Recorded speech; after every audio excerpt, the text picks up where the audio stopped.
الله وخير الهدي هدي محمد صلى الله عليه وسلم وشر الأمور محدثاتها وكل محدثة بدعة وكل بدعة ضلالة وكل ضلالة في النار.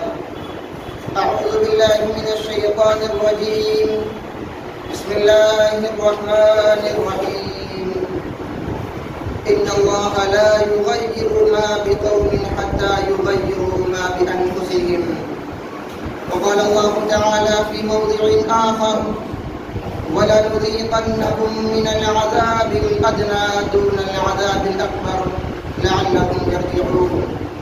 وقال النبي صلى الله عليه وسلم: الله أكبر الله أكبر لا إله إلا الله والله أكبر اللہ اکبر وللہ الحمد. تمام قسم کی تعریف و توصیف، کبریائی، بڑائی، حمد و ثنا، تسبیح و تحلیل و تمجید اللہ سبحانہ و تعالی کے لیے لائق و زیبا ہے.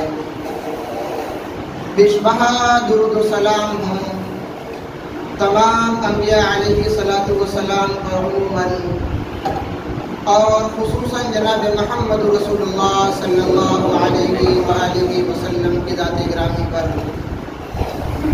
حاضرین عیدگاہ، سب سے پہلے میں اپنی جانب سے تمام مسلمانوں کو عید مبارک پیش کرتا ہوں. تقبل اللہ منا ومنکم.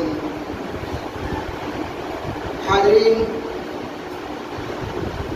یہ دوگانی کی نماز جو ہم سب نے ابھی ادا کی ہے،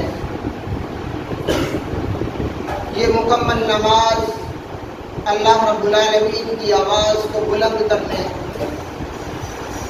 اور بندوں کی یکجہتی اور اتحاد کا ایک بڑا ثبوت ہے. عالم اسلام نے انسانیت کے لیے صرف 2 تہوار مقرر کیے اور ان میں ان کی گہرائیوں میں جانے کے بعد انسان اگر غور و فکر کرے تو اللہ رب العالمین نے تمام بندوں کو اپنی جانب بلانے کی دعوت، اپنے سے ڈرنے کی دعوت، انسان اور اللہ رب العالمین کے درمیان میں جو رشتہ کمزور پڑ گیا ہے اس کو مضبوط کرنے کی دعوت، انسانوں نے جو آپس میں رشتے کمزور کر لیے ہیں ان تمام رشتوں کو ان کے آداب اور ان کے تقاضوں کے ساتھ ادا کرنے کی دعوت، اور اس کے ساتھ ساتھ انسان سے جو بھولیں ہو رہی ہیں، جو سستیاں ہیں کاروبار میں، اپنے سماجی کاموں میں، اپنے بال بچوں میں لگ کر انسان اللہ رب العالمین کو جو بھول چکا ہے، ان تمام سے 2 گھڑی کے لیے اللہ رب العالمین تمام اپنے بندوں کو، اپنی بندیوں کو ایک ساتھ اپنے ساتھ جھکا کر اس بات کا اعلان کرتا ہے اسلام کہ اگر یہ پیشانی انسان کی جھکنی چاہیے تو صرف ایک اللہ رب العالمین کے سامنے جھکنی چاہیے. عید الفطر جس طریقے سے اس شخص کے لیے عید الفطر ہوا کرتی ہے جس شخص نے رمضان المبارک کا چاند دیکھ کر پورے رمضان المبارک کے روزے رکھے ہوں، سحری میں وقت سے اٹھا ہو اور پورے دن اس نے اپنے آپ کو گناہوں سے، تمام گندی جگہوں سے اپنے آپ کو بچا کر شام تک اپنا وقت گزارا ہو اور پھر سنت طریقے کے مطابق اس نے افطار کیا ہو. شب قدر آنے پر اس نے اللہ رب العالمین کی بندگی کرتے ہوئے 5 راتوں میں وقت گزارا ہو اور پھر جب عید کا وقت آئے تو غریبوں مسکینوں کے لیے فطرانہ نکال کر عیدگاہ کی جانب نکل کر اللہ رب العالمین کے سامنے شکر ادا کرنے کے لیے 2 رکعت نماز ادا کی ہوں. حقیقت میں عید الفطر کی نماز اسی شخص نے ادا کی ہے۔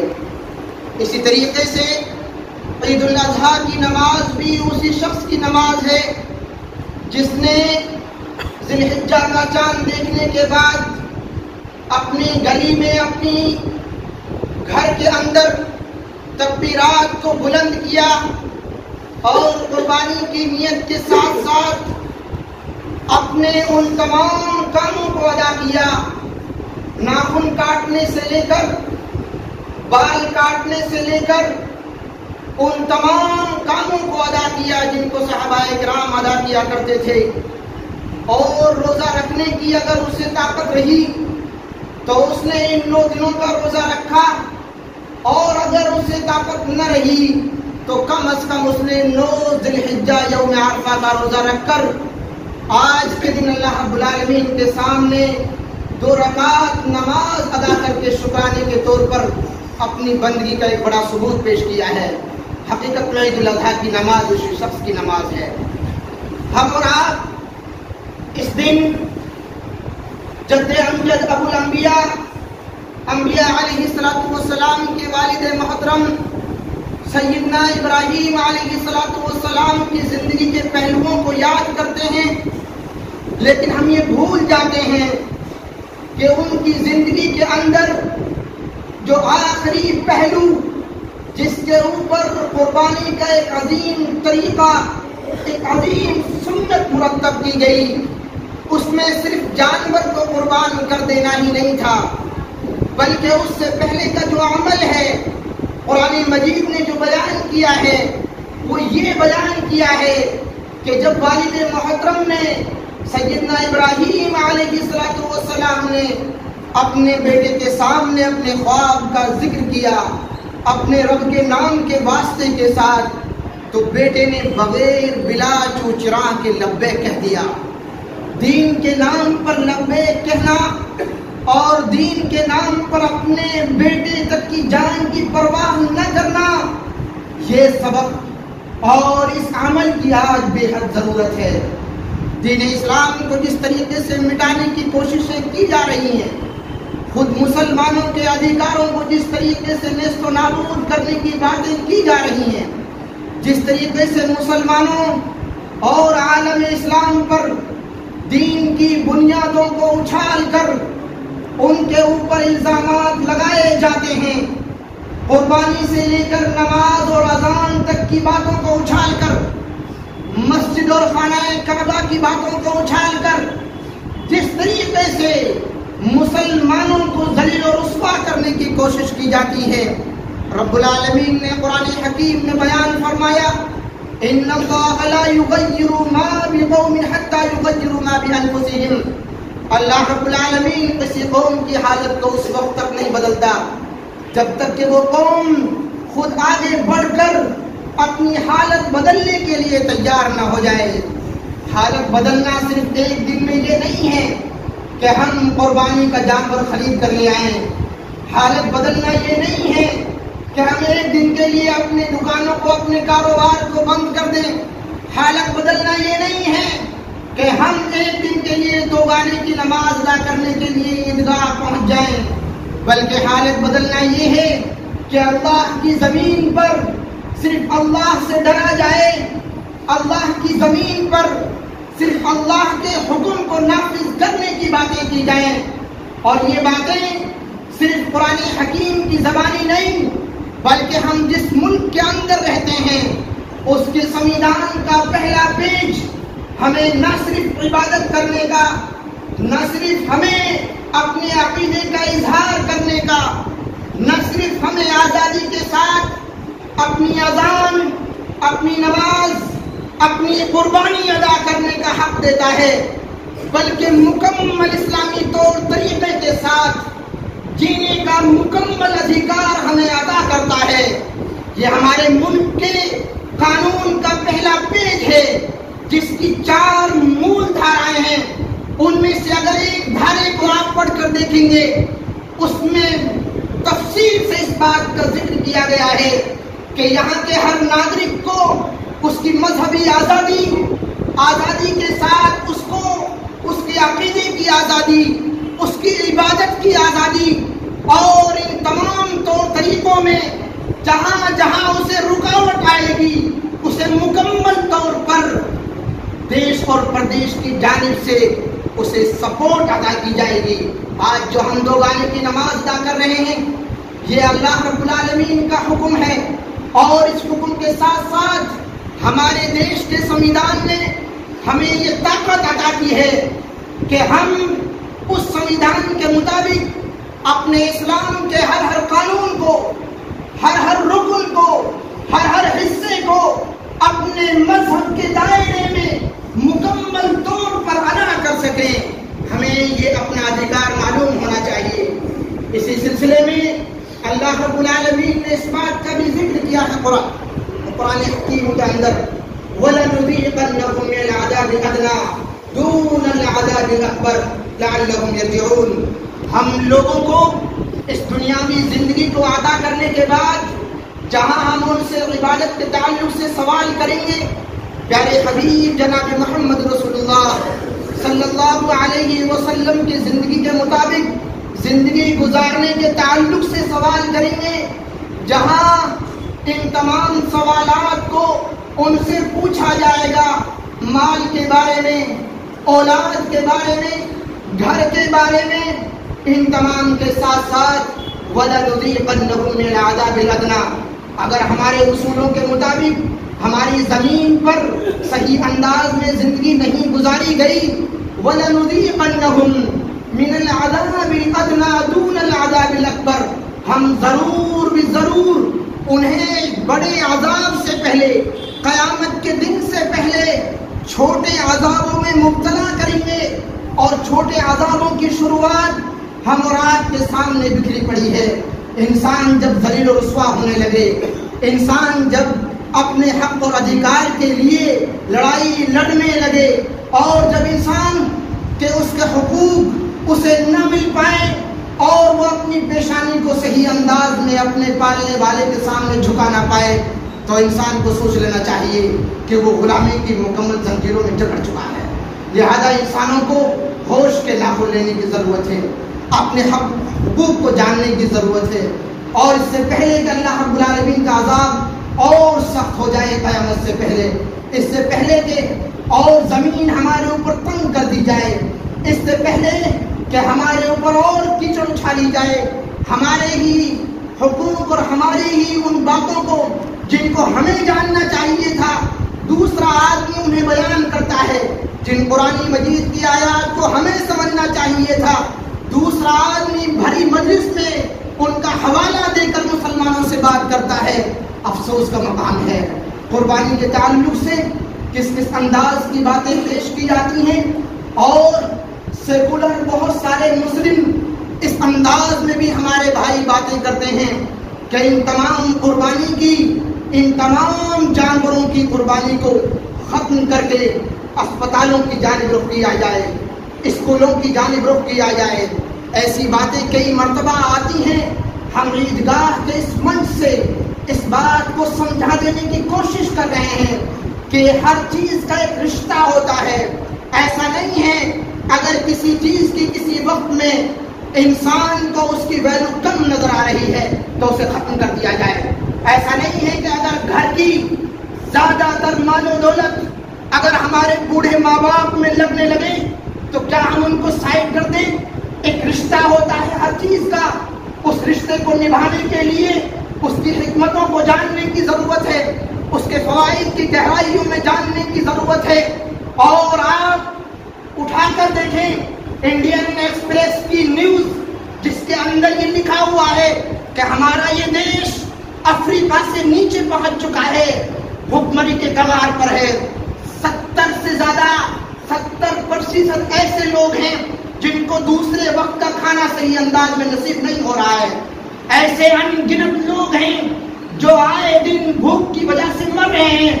اسلام نے ہمیں یہ سبق دیا ہے کہ بھوکمری کا کوئی مذہب نہیں ہوتا۔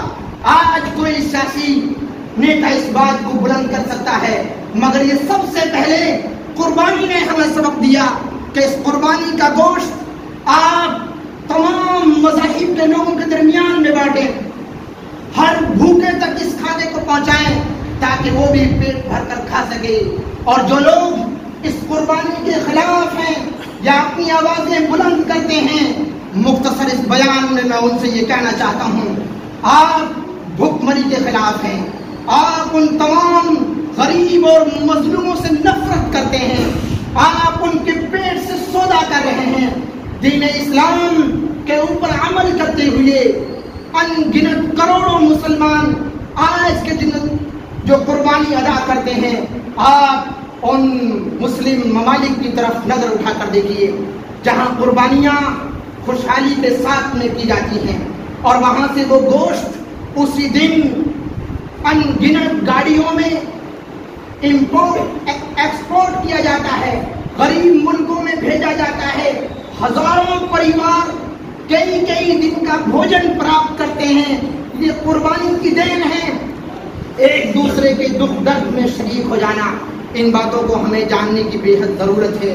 قربانی کے اس موقع پر میں یہ بھی کہنا چاہوں گا کہ ہم اور آپ دین اسلام کی تمام باتوں کو جاننے کے ساتھ ساتھ اس سبق کو بھی آج کے دن ضرور یاد رکھیں کہ اللہ رب العالمین نے دین میں پاکیزگی کا ایک بڑا مقام و مرتبہ رکھا ہے.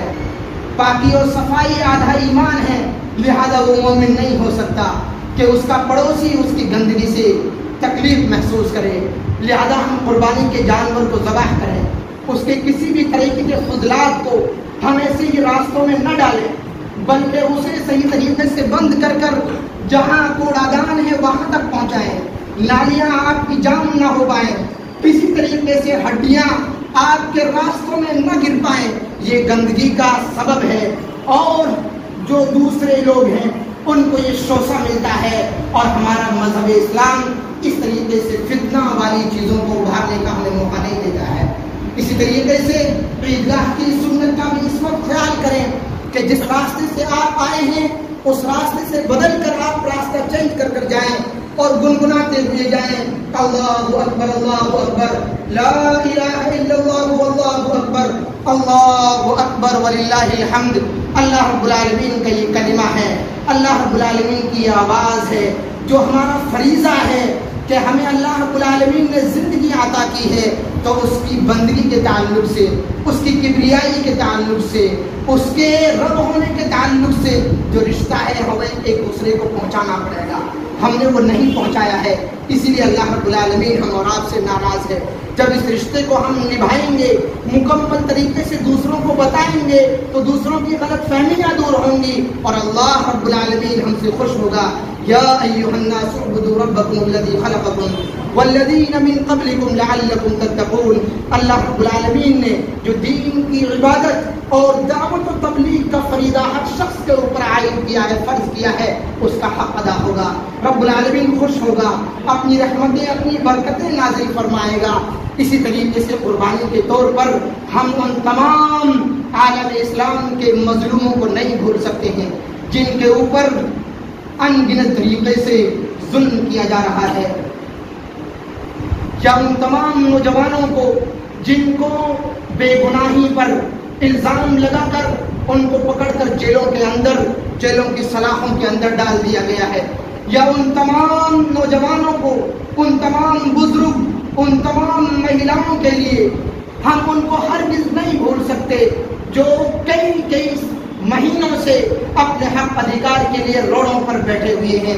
اور ایسے تمام لوگوں کو ہم نہیں بھول سکتے جو بیماری سے جوجھ رہے ہیں. پورا دیش نہیں بلکہ پوری دنیا جوجھ رہی ہے.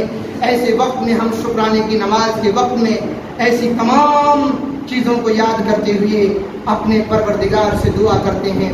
الہ العالمین ہم تمام لوگوں کو صحیح انداز میں قرآن و سنت کے مطابق عمل کرنے کی توفیق نصیب فرما. آمین. الہ العالمین صحیح انداز میں قرآن مجید کو سیکھنے سمجھنے کی توفیق نصیب فرما. الہ العالمین جو بیمار ہیں دنیا کے اندر، الہ العالمین تو اپنی شفا ان کے اوپر نازل فرما. الہ العالمین جو اپنے حق اور ادھیکار کی لڑائی لڑ رہے ہیں، الہ العالمین تو ان کی غیبی مدد نازل فرما. الہ العالمین تو انہیں طاقت نصیب فرما. الہ العالمین جو مظلوموں کو پیس رہے ہیں اور جس طریقے سے ظلم کی الگ الگ دھارائیں بنا رہے ہیں، الہ العالمین ایسے تمام لوگوں کو نیست و نابود فرما. الہ العالمین جو دیش کو توڑنا چاہتے ہیں, دیش کے امن و سکون کے ماحول کو نفرت میں بدلنا چاہتے ہیں, الہ العالمین جو مندر مسجد میں لوگوں کو توڑنا چاہتے ہیں, الہ العالمین ایسے تمام لوگوں کو عقل سلیم عطا فرما. الہ العالمین ایسے تمام لوگوں کو ہدایت نصیب فرما. الہ العالمین اگر ان کے مقدر میں ہدایت موجود ہے اور اگر نہیں ہے تو ایسے تمام لوگوں کی تو سخت سے سخت پکڑ فرما. الہ العالمین ایسے تمام لوگوں کو جو ماں بہنوں کی عزتوں سے کھلواڑ کر رہے ہیں, ماں بہنوں کی عزتوں پر اپنی سیاست کر رہے ہیں, ایسے تمام لوگوں کے اوپر اپنا شکنجہ کستے ہیں. الہ العالمین اپنی زمین پر اپنے تمام بندوں کو صحیح انداز میں اسلامی طور طریقے کے مطابق جھکنے کی توفیق نصیب فرما. الہ العالمین ہم سب کو اسلام کا پاٹ سیکھنے کی توفیق نصیب فرما. الہ العالمین اسلام کی دعوت و تبلیغ کرنے کی توفیق نصیب فرما. الہ العالمین توحید کا پرچم بلند کرنے کی توفیق نصیب فرما. الہ العالمین اپنے تمام گناہوں سے توبہ اور استغفار کرنے کی توفیق نصیب فرما. الہ العالمین ہماری قربانیوں کو قبول فرما. الہ العالمین قربانیوں میں ریا و نمود و دکھاوے سے محفوظ فرما. الہ العالمین ہم تمام لوگوں کو اپنے تمام تہواروں کو شانتی اور امن سکون کے ساتھ ادا کرنے کی توفیق نصیب فرما. الہ العالمین صحیح انداز میں ہم سب کو توحید کے ساتھ جینے کی توفیق نصیب فرما. الہ العالمین تمام بیماروں کو شفاء کاملہ عاجلہ نصیب فرما. الہ العالمین تمام مومن بندے اور بندیاں جو تیری جوار میں جگہ پا چکے ہیں, الہ العالمین ان کی قبروں کو نور سے منور فرما.